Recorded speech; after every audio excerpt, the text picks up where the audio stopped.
What up, guys? The Bench Buddies are back with my Week 14 college football playoff rankings. But before we get into it, subscribe to the channel to be entered into our giveaway. Dropping from this week's rankings, K-State with a tough loss to Iowa State. And Tennessee did win, but there's some teams that are jumping them as they just, aren't getting it done here. And it wasn't a convincing win against Vandy, but they do stay in the others receiving votes as you have teams Troy, Utah, and Clemson joining them as they're waiting for a team possibly to fall out of a bowl game. Now with the conference championships, if a team loses or in a bowl game, these teams possibly will move up at the end of the year. 25 is Toledo. They're one of those teams jumping into the rankings. Finished the season 11-1, 8-0 in MAC play. After beating CMU scoreless in the first half, they dominated in this one. And actually, they've already beat Miami of Ohio this year. Toledo has the edge right now heading into the MAC championship, and this team possibly could be 12-0 if they were to possibly kick a field goal and beat Illinois to start the year. 24 is James Madison staying put after a loss to App State the week before. Respond by 42-point blowout to Coastal Carolina. Jordan McLeod looked good in this one, throwing for a career-high 5 touchdowns as they look to get into a bowl game now because not enough teams made it.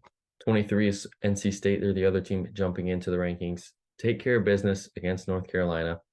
And they were up 26-7 at half and didn't look back. And if they would have hung with Louisville, beat them, and it was an ugly game, 13-10, they lost. If they would have beat Louisville, this team would be in the ACC championship. And I don't think this team's getting enough credit from what happened at the beginning of the year.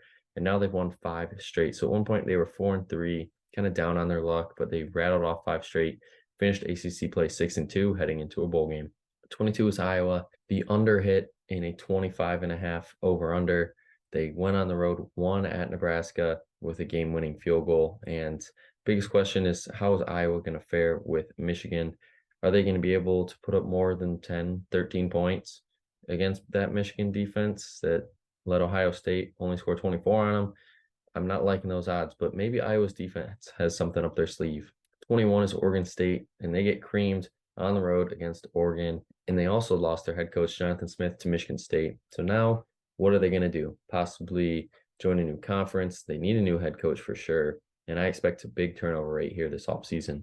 20 is Oklahoma State, and they squeak by BYU in double overtime. They get Texas in the Big 12 championship, looking to spoil their college football playoff hopes. This team has played really good, beating Oklahoma. And then they've also played really bad with those 3 losses, Southern Alabama, Iowa State, UCF. It just is a very up and down season, a very confusing season for me for Oklahoma State, but they can ride it here if they can get this win. 19 is SMU, and they're moving up 4 after throttling Navy on senior day. And this team's 2 losses at Oklahoma, at TCU, 2 tough road games, out of conference road games, and they get Tulane in the American Championship, and it should be a back and forth game if Preston Stone can play. 18 is Tulane. They take care of business against UTSA, and whoever won that game was going to the American Championship. Both can went into that game 7-0, and it was the second quarter that really turned the tide in this game. Tulane took advantage of some miscues, scored. Michael Pratt had a very good game. It wasn't really him doing too much, but he made the right throws when needed, no mistakes. And Mekhi Hughes really was the key factor in this one, running it 26 times, touchdown, 166 yards. And this team, if they win this game, there's a very good chance that they will be the New Year's 6 team that isn't in the Power 5. 17 is Liberty, and they also have a shot, the New Year's 6 bowl game, if they can win this one against New Mexico State. They've already beat them once at home, and so now let's see if they can do it again. It's going to come on to Caden Salter, who you can see there had a very bad performance here in this one, but Quinton Cooley really came through and got the Flames their 12th win of the season, and it's their first perfect regular season in the 50 years with the program. 16 is Notre Dame. They really ran the ball well in this one on the road at Stanford. Estime, 25 attempts, 238 yards, 4 touchdowns. That says it all for you there. And they head into the bowl game looking to get their 10th win. 15 is LSU. And this team struggled here early, but a big fourth quarter performance by Jaden Daniels, scoring 21 points, got them the win at home. And they're also a team that's looking to get their 10th win in a bowl game. And it's going to be interesting to see if all these guys play, now, because that's a new popular thing, sitting out the bowl game for the NFL draft. 14 is Arizona. They move up 1 after throttling Arizona State on the road in the rivalry. They've won 6 straight in that rivalry. And this Arizona team, I think next year might be a team to look out for that could possibly, now with a bigger playoff, the 12 teams, this team might be a team that could squeak into a playoff spot. I like where they're going in the program. Noah Fife to 5 touchdowns, true freshman, over 500 passing yards in this one. And they might be a team that's going to be tough to stop next year. So the sky right now is through the roof. Louisville, disappointing game here for me. I thought this team would come in, end the 4-game losing streak to Kentucky, go into the ACC championship with possibly a chance to get into the college football playoff. And everything did not go according to plan in this one. The defense gave up 17 in the fourth quarter. Jack Plummer didn't have one of his better games. It was all right, nothing crazy. Jawhar Jordan, another good game from him, but the defense just couldn't stop Kentucky. And let's see if they can upset Florida State here and knock them out of the playoffs. 12 is Ole Miss. This was a very ugly game, especially for Ole Miss, knowing that this team throws and runs the ball well on offense. But the defense really showed out in this one, allowing 1 touchdown, and after that, didn't really do anything. But a win is a win, and they're looking to get their 11th win in a bowl game. Oklahoma, same boat. A win is a win here. Put up 69 on TCU. Total over 600 yards of offense. Dylan Gabriel, one of his better games.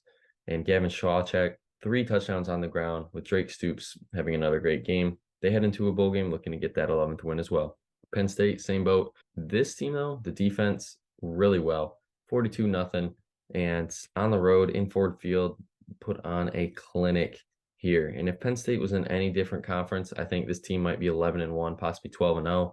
It's just unfortunate that they have to play Michigan, Ohio State every year, but now it's going to change with the conferences next year. So Penn State could be a team to look out for here if they don't have to play the top teams every year, because Penn State is a very good football team.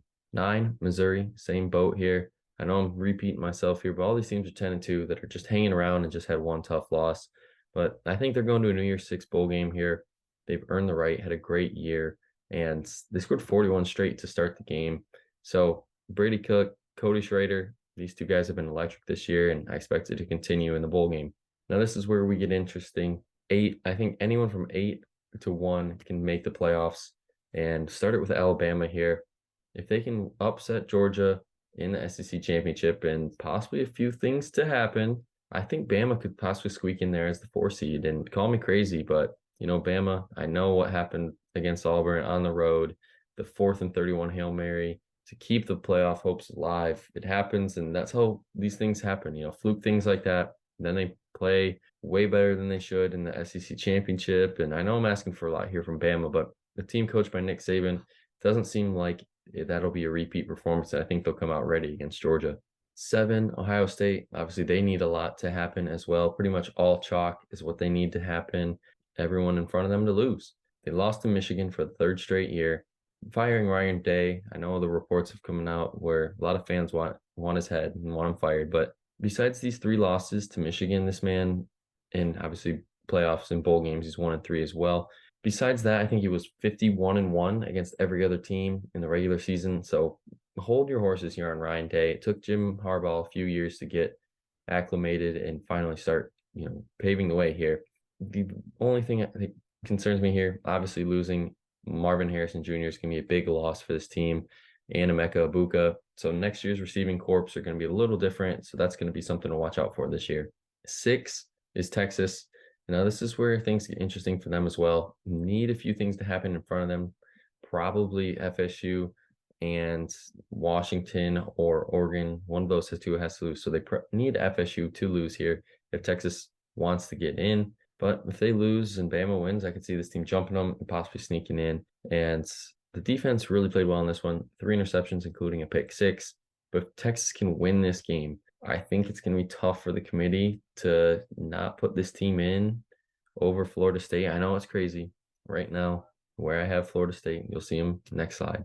Texas at 12-1, clicking on all cylinders, while Florida State not having a quarterback and undefeated. It's definitely a conversation that has to be had.